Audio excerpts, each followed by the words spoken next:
Yes, mukwano gwange mpuliriza kulamusizaako nnyo ddala yonna gy'osinzidde olunaku olwaleero. Njala kwebaza Katonda ku lulwo gwe wena gy'osinzidde. Nzikiriza nga Mukama akumye bulungi, nzikiriza nga mwesigwa. Amina. Olunaku olwaleero lwa Sande, nnaku z'omwezi 7, omwezi tulimu gwa December, omwaka guweddeko, mwababala kalenda eno eyaffe gye tutambulirako.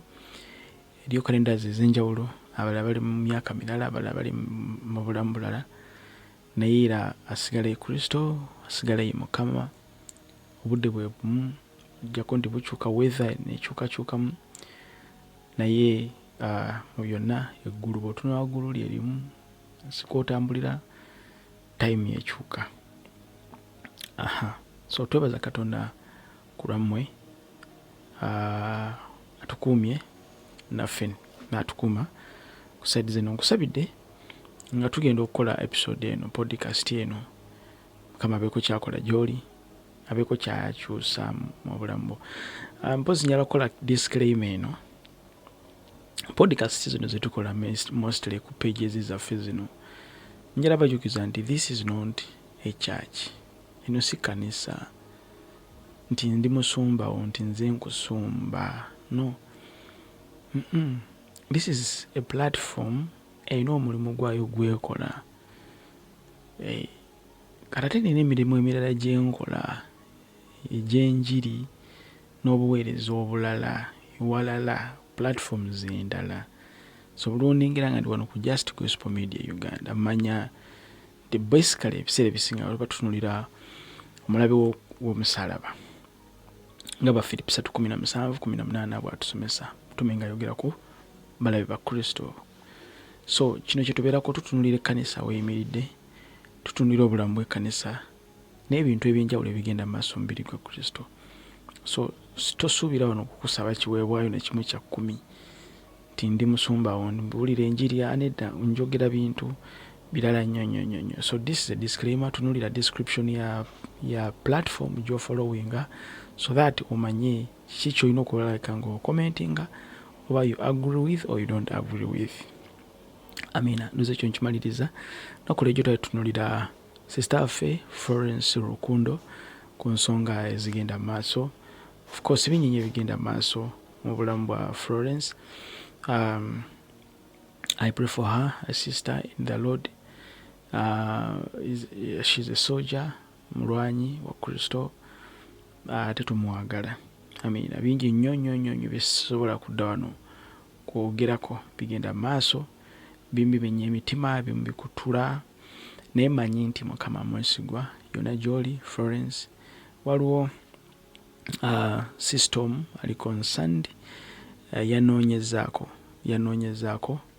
ne tukwatagana ku nsonga ezimu oba endala, kulabika nti no tubaako kye tukola ku sister waffe Rukundo. Amina.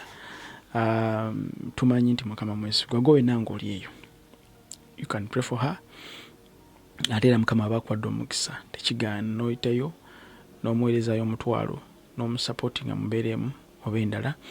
Ndi musanyufu nnyo, nabadde ndi awo nenfuna nempitako wa mukwano gwange Jamiru wali ku There is Still Hope. Mukwano gwange oyo amabikako twali tulina ensonga zetwogeramuko ku buweereza. So mbadde musanyufu nga mpiseeyo nendaba nga ensonga za Florence naye alina kyali mu kuhandolinga ku side eyo. So nebaza Mukama olw'ekyo, mu linnya lya Mukama waffe Yesu okulungamizibwa okwo. Twebaza Katonda kubanga mwesigwa. Mwena abali eyo aba followinga There is Still Hope, omukulu muŋŋambire mutumiddeko maanyi ag'Omwoyo Omutukuvu. Olwaleero nina ensonga endeese gyengenda okuba nga ntunuulira ya Florence tugirese. Ndi musanyufu nnyo ku lwa Apostle Charles Tumwine. Apostle Charles Tumwine yansabye n'angamba nti neetaaga okwogerako ne Florence Rukundo. So Apostle Charles Tumwine, one of the God's generals abayimiridde mu mulembe guno, twebaza Katonda nate ku lw'obulamu bwo ssebo, ndi musanyufu nnyo nti tuli in arrangements okulabika nti nno mbakwasaganya Florence Rukundo ate yabire nga asisinkana Apostle Charles Tumwine. Ino omukyalo omugwendi mu kwogerako naye yangontakiti nze tubeeko kye tukola. This is what we want. This is what we want. And this is why we are here. Kama bomukisa momena abasharinga abakomentinga ebyomugaso kuleka n'obulamu bw'abantu tubako kye tukola mubiri gwa Kristo. Nina ensonga endala yenyinza okuba nga njagala tutunulira olunaku olwaleero. Wiiki eyaggwawo nalaba abasamize abeeyita abeerufu. Ennaku zino bakyase nnyo, babaddengawo naye nga batya kamera. Naye kakati TikTok eno erina nayo kyebakoledde, kati beerigiisa. Waliwo vidiyo emu yafulumye olunaku lwejjo, naku ziringanga 4-5 emabegako wali eri. Njagala njikuwe tugisharinge. Egenda kuinvolvingamu Dr. Joseph Sorada. Sirina ngeri yonna gye nnyinza butoogera kino. Manyi oli mukwano gwange, weereza abombukiririza, I support you. Nkoze posts nyingi nnyo ze sinza kumentioninga ku pages zaffe, and I see how people are turning to support you mu ministry. Gwe wenaali wano ayogera ebigambo bino amanga nti nvuma abaweereza ba Mukama. Nakola challenge nenkusaba ompeyo ebivumo bye navuma oba byenvuma. No one can stand to say anything nti nina wavuma kino. So omuntu yenna asigala mu mutima gwe ng'agamba nti olumba ovuma baweereza ba Katonda, njala kutegeeza ekigambo kimu nti wagwa oli musamizi era oli mulogo. Wagwa kinkikubuulidde, wagwa n'omwoyo wa Mukama munda mu gwe ne yeveera. Wagwa open blank. Njala nkwe vidiyo eno then onkomewo. 1 2 3 let's go. Abasawo b'efinansi baagala kubakata ku kibiina ekigatta enzikiriza enjawulo mu ggwanga ekya Intelligence Council of Uganda kuba ebasooka kunonga eddiini tezinnajja okuli abasiraamu abakatoliki abakristaayo n'abalokole kyokka ne balekebwa ebbali. Bano abakulemedwamu Kasiko Mutaasa baagamba nti bagenda kuwandiikira gavumenti ebiwandiiko nga bimulugunya olw'obutabagatta ku Intelligence Council of Uganda kubanga nabo nzikiriza. Tujja kubira omulanga era tujja twala ebiwandiiko oba okwemulugunya kwaife eri gavumenti ya Uganda. Ife nga abasamize eddiini eryasooka mu Busoga, eddiini eryasooka mu Uganda okuba nga baatusosola bakola ekibiina eky'amadiini oba wekyendikiriza, ife baatusuula kumbali. Tujja kola okwemulugunya batukobera ensonga ki? Lwaki ife beenemu tukyamire einuma, twaliira einuma ng'abatali beenemu n'abaliira emberi. Eyo ensonga gavumenti erina otuyiramu etutegeeze lwaki etudooga okutuuka awo ife badada b'ensi eno. Okwogera bino abadde ayogera ku mukolo ogwa buli mwaka okubagatta nga kubali ku kizinga Mwembe Mugomboola yejaguze Mayoge. Mutaasa agamba nti bagenda kuli ku butali mativu n'okwemulugunya lwaki gavumenti ebagatta ku kibiina ekigatta enzikiriza zonna mu ggwanga. Era bwe naaba tetuyizeemu n'etugayirira tujja gikuba mu kooti ya Uganda tunoonye justice, tunoonye obwenkanya. Bwenaademu otufa ku kooti netuvulungavulunga tujja mu kooti y'ensi yona kubanga yeidi amaani ga minority omuntu owawansi azza iroboozi nti oyo yasaana okuweebwa justice okusooka ensi okuba nga etambulira ku nkola ya democracy ne justice.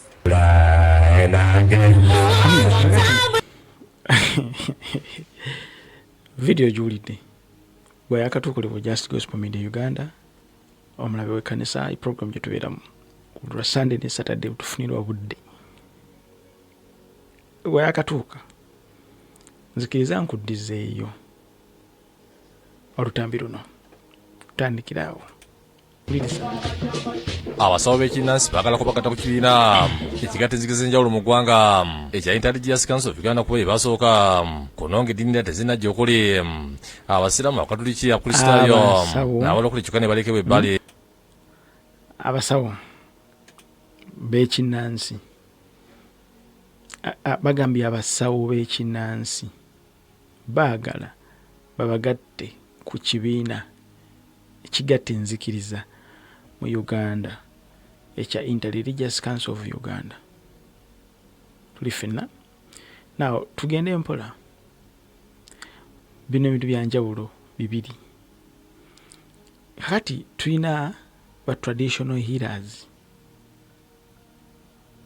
Tuli ffenna traditional healers, ti omuntu akutta omwetango n'akwata n'ekisubi n'agenda ku ttale n'anoga eddagala n'akufuna emiti gya muwogo n'akwata ebikolokolo n'akwata emirandira gya nankani n'agitematema n'ateekamu omuzigo n'ateekamu obutiko n'ateekamu katunkuma n'ateekamu ne black pepper n'afumba wamu n'anaaba oba n'anywa omuntu n'anywa. Traditionally omuntu n'awona ku lw'obutonde Katonda bwe yatonda n'amagezi g'amuwadde n'akola eddagala omuntu n'awonera awo. Tuli ffenna n'awona. Kakati tulina kategori ndala gye tumuteekamu nti measles alumya omwana ne bamuwa mukene nkejje neki n'ebiki n'omuzigo ne bamusiiga ne bama kategori ndala eyo. Kati ne tubeerawo ne kategori ey'abasamize bo nga batwaliramu ne saddaaka, batwaliramu oyo w'omusaayi ogutabeera gwa bantu gwa nsolo, be bakongojja be basamirira bwe babanyiiza bagenda kuyiba omusaayi gw'abantu takisi namba eyiike emitwe gy'abantu gikutukeko wali eri. Tulina kategori yaabo. Kati tulina kategori yaabo mwe muli bano abeeyita bajumba abagamba nti kati be batwala enzikiriza y'obuwangwa n'ennono. Kati wulira waliwo ab'enzikiriza y'obuwangwa n'ennono. Kati ne tubeerawo ne ba traditional healers. Kakati ku bombiriri traditional healers ne ab'obuwangwa n'ennono, ku bombi baliwo abaagala okwewandiisa mu kibiina ekitabo enzikiriza kya Inter-Religious Council of Uganda. Kakati bayinza okukitegeera nti okuyingirayo nga ab'obuwangwa n'ennono kiyinza okubeera ekikalubo, naye era nga kisoboka. Kati bo ne balowooza nti bagenda kuyingirayo nga ab'eddagala ly'ekinnansi traditional healers. Waliwo obubenje bwengenda okwogerako nti maaso eyo twandifuna katyabaga as a religion ng'ogasseeko n'eggwanga, second as a body of Christ. Kati saagala nnyo okwogera ku religion, nenjagala njogere nnyo ku kye tuyita body of Christ. Mu kino mu religion tuyinza okugenda mu Buganda religion, mu Busoga religion. Nti mu Buganda religion kino nakibagambako dda wano nti omuntu kasita avaayo ne yeewa tayito oba ne bagimuwa bannansi bwe bali nabo bawangala nabo ndi kati yeggwe Ssaabakabona w'enzikiriza y'obuwangwa n'ennono, straight away obeera oyingidde mu kifo ekiyitibwa high priest. Kati high priest wano mu Uganda, mu Buganda in bracket tumanyi omu high priest mu Buganda mu buwangwa n'ennono tuba tutunulira Kabaka Ronald Muwenda wali eri Mengo nti oyo yakulembera yatwala obuwangwa n'ennono. Byonna ebyokola by'abajjajja be bamuteesa baani Obuganda byonna byonna byetoloola ku ye. Alina eŋŋoma, alina eŋŋoma era yagaba obuyinza. Yakwata Ddamula n'agamba Oweekitiibwa Mayiga kwata, gwe Kabaka ow'ebweru.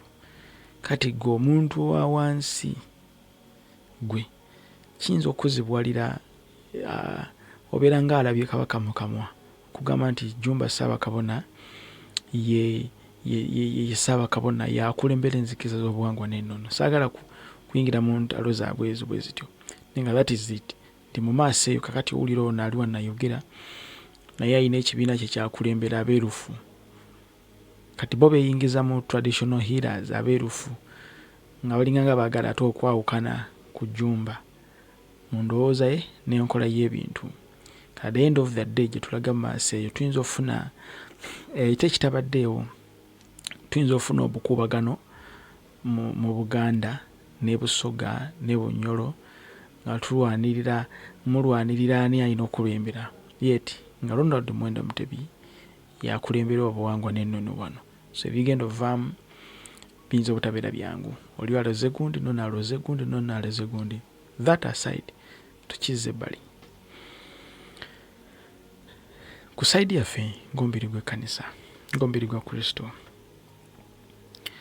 mwenna abamanyi Abu Dhabi, ekibuga ekya UAE, Abu Dhabi, waliwo ekizinga kiyitibwa Saadiyat Island. Saadiyat Island eyo kye baazimba dda, kyaggwa kizimbe ekitaba enzikiriza. Muno nga mulimu Abayisiraamu, mulimu ennyumba ziri 3 eyitibwa Abrahamic House. Ennyumba esooka yeyitibwa ey'Abayisiraamu, Islamic House. Ennyumba ey'okubiri mulimu Christianity House. Ennyumba ey'okusatu mulimu Judaism.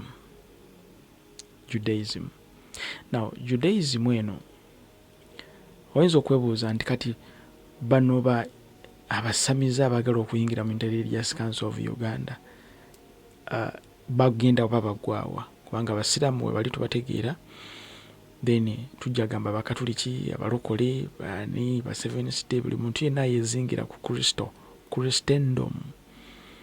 Buli muntu yenna yezingira ku Kristo. Nkwata Bible Kristo fena tebagenda tukwata batuzingire wamu Christianity as a general. Era obanga ojjuza forms eyo tolina kugenda kujja ojjuze bagambe kakati Christianity denomination born again, it will be straight Christianity. Ati netubeera ne Judaism. Kati bano bo bagenda ggwaawa, bano abasamize. Gwe obadde tokimanyi nti tulina abasamize ku bituuti, tulina amakanisa agali mu kuzimbibwa naye nga si makanisa. Basamize be bali kuli, basamize beyita na church, bagaffe tulina ne church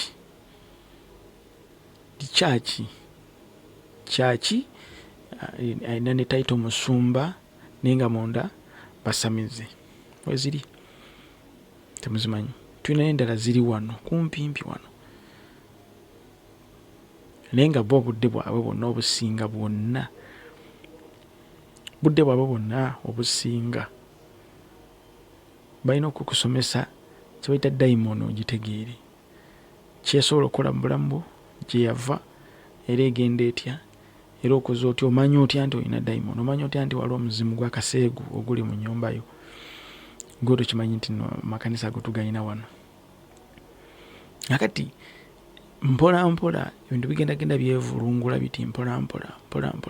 At the end of the day ekintu kino kizinge mu kanisa ya Kristo yonna.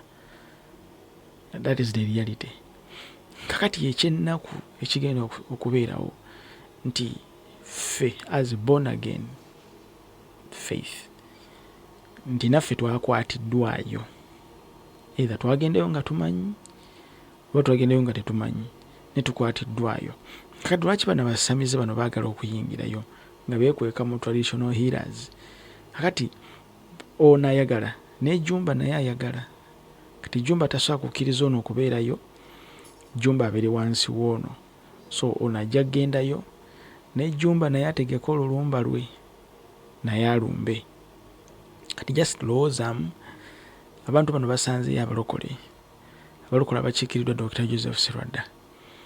Dr. Joseph Sserwadda vision ye kintu kino wamu teera ne mission kwe kulabika nti nno bakuma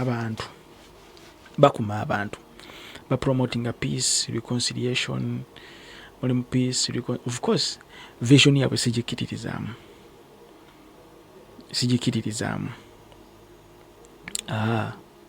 sigikiririzaamu peace, good governance n'ebirala, kubanga eri ebintu ebitugatta ewamu, empowerment, twala tugende for one common good.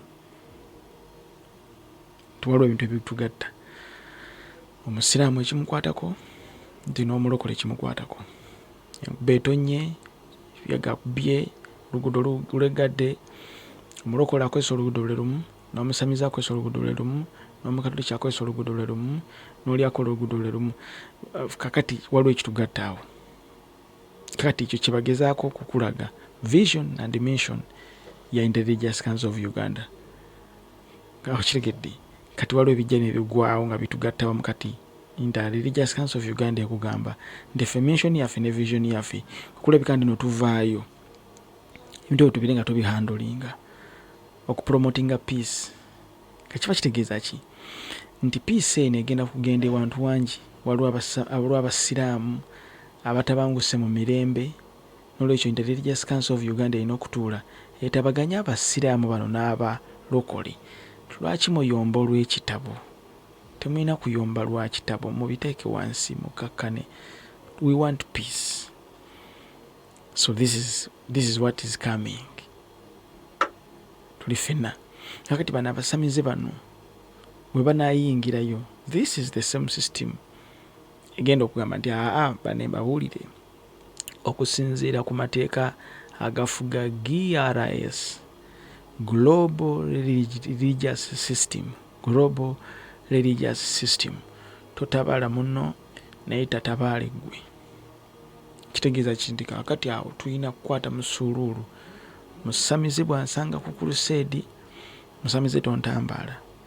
Nange omulokole nange sigenda kutambala. Naye ogenda kutegeera otya nti omusamize takutambadde ku crusade ng'agenda kudda eri ayimirira eri aloge. Kati ate mulokole gwe bagenda kugamba tokwata ku ssabo lya musamize ndi kulyokya n'ebyawongo. According to the Global Religious System egenda maaso, Interreligious Council of Uganda temutabaala bannange, mubaleke. We are promoting peace. Kati eyo gye tulaga kitegeeza ki? Nti kiringanga okubeera nga obadde mu boxing ring, okuba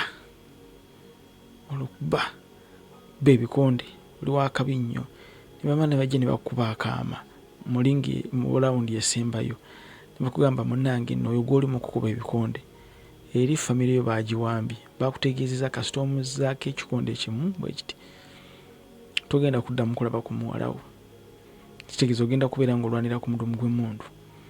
Ekikonde kyozzaayo eri muwalawo nga batwala. Kitegeeza kintu ogenda kuguma oluzanyaawo katemba bakube, togina kuzzaayo.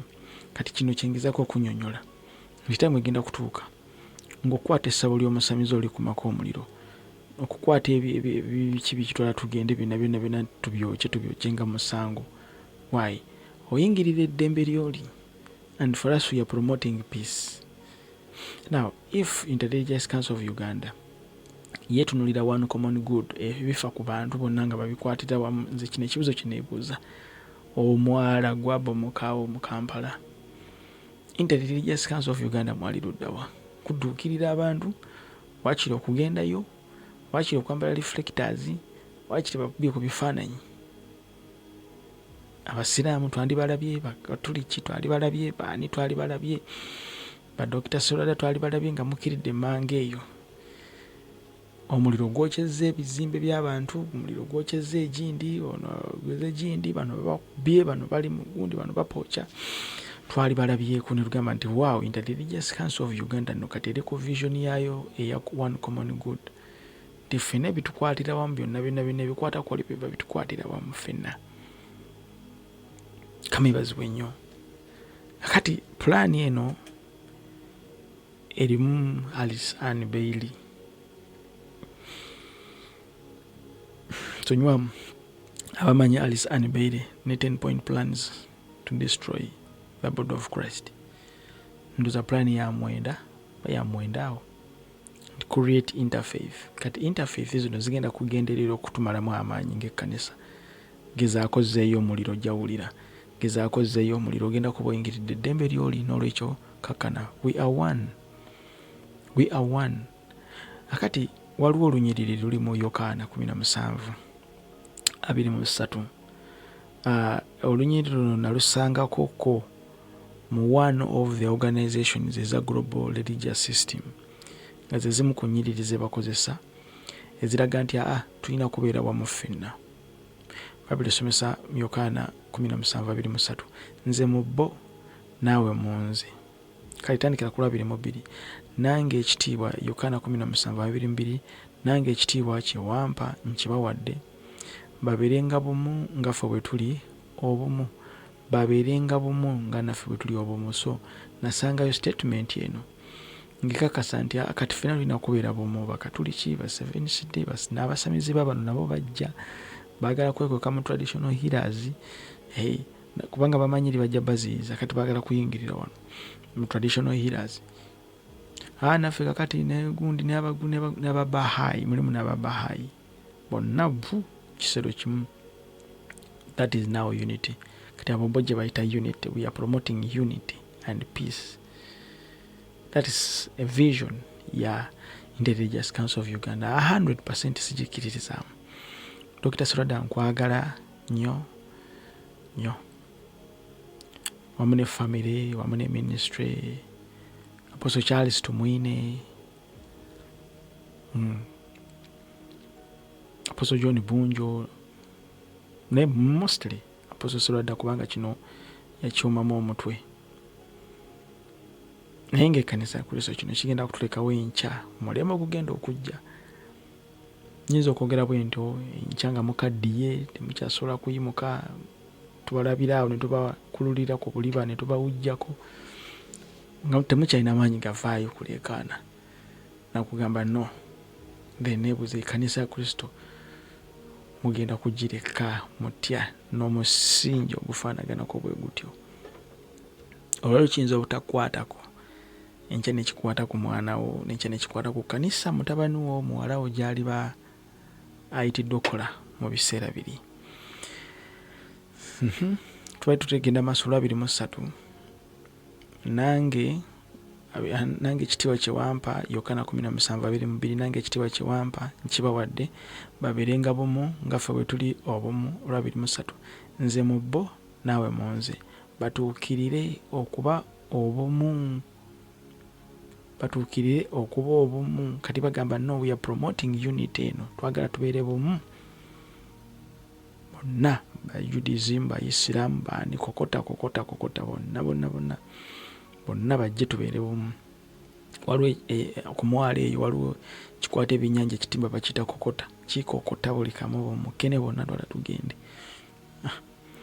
Kati 23 lugamba nze mu bo nawe mu nze batuukirire okuba obumu. Ensi etegeere nga ggwe wantuma n'obaagala bo nga bwe wanjagala nze. Kati nkomi wano lwe luno ze zino ezimu ku nnyiriri interfaith zino ze zipromotinga nti okukakasa nti tuli kino tulina okutambulira mu bumu ne Kristo ne yeeyagala obumu. Nolwekyo mubeere bumu basiraamu n'abakatuliki, temulwanagana. You are one. Toyokyassa bulya munno. Temutulumba. Naffe tuli bumu. Musasamize tomenya musalaba gwa munno. That is the time yetugenda okuba nga tuyingirira. Teri wala nnyo. Era bajjukiza interfaith yazimbibwa dda Abrahamic House. Wali eri Saadiyat Island, Abu Dhabi. Ababeerayo mumanyi Saadiyat. Baagala nnyo nze Nicholas tulidda mbasabira Mukama abanyweze munyweze okukkiriza kwammwe. Wabaawo